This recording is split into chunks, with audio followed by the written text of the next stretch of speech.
Hello guys, আসসালামু আলাইকুম। কেমন আছেন সবাই? আশা করছি ভালো আছেন। আলহামদুলিল্লাহ আমি ভালো আছি। আজকে একটা ভিন্ন রকম ভিডিও শেয়ার করবো আপনাদের সাথে। আর এই ভিডিওটি করার সময় মানে কী রকম রিয়াকশন আসছে আর কি পাবলিকের কাছ থেকে, তো সেটাই আপনাদের সাথে বলবো। তো পাবলিকের দিকে তো আসলে ক্যামেরা তাক করতে পারিনি, কারণ আমার দুই হাতই বন্ধ ছিল, এক হাতে ছাতা ছিল আর এক হাতে মোবাইল। তো আর কি ওইভাবে পাবলিকের রিয়াকশনটা দেখাতে পারলাম না, তার জন্য দুঃখিত। এখন আসেন মূল ঘটনায় যাওয়া যাক। আজকে অফিস থেকে বের হওয়ার সময় অনেক বৃষ্টি। তো বৃষ্টি এখন কি করব, আমার তো শু পরা আছে, তো ভাবলাম যে গত সপ্তাহে একবার বৃষ্টিতে ভিজেতে শুটা ভিজে গেছিলো।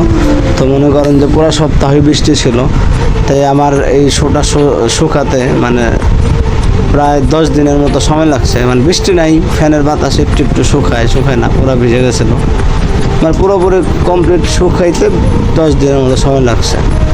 এখন আমার কথা হলো যে কে কী ভাবলো ভাই, আসলে সেটা তো বড় কথা নয়। আমার সেফটি বা আমার জিনিসের সেফটি, সেটা হলো বড় কথা। আমার জুতা, আমার এত দামি একটা জুতা, তো সেই জুতা যদি বৃষ্টির পানির জন্য নষ্ট হয়ে যায় তাহলে কি আমার ভালো লাগবে? ভালো লাগবে না।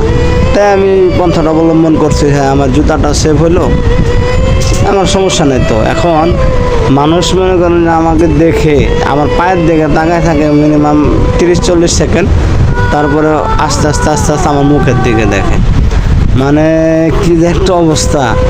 মানে রাস্তাঘাটে যত মানুষ হেঁটে যাচ্ছিল সবাই মনে করেন আমার পায়ের দিকে চায় থাকে, মানে আমার পায়ের দিকে তাকায় থাকে। মানে কি যে একটা ভুল করছি, মানে কি একটা পাপ করে ফেলাইছি আমি, যে আমার দেখাই লাগবে, আমার পায়ের দিকে তাকানোই লাগবে। পায়ের দিকে তাকাবে, তারপর আবার মনে করেন আমার মুখের দিকে তাকায় থাকবে। একবার পায়ের দিকে দেখে, একবার মুখের দিকে দেখে। মানে কি একটা আজব।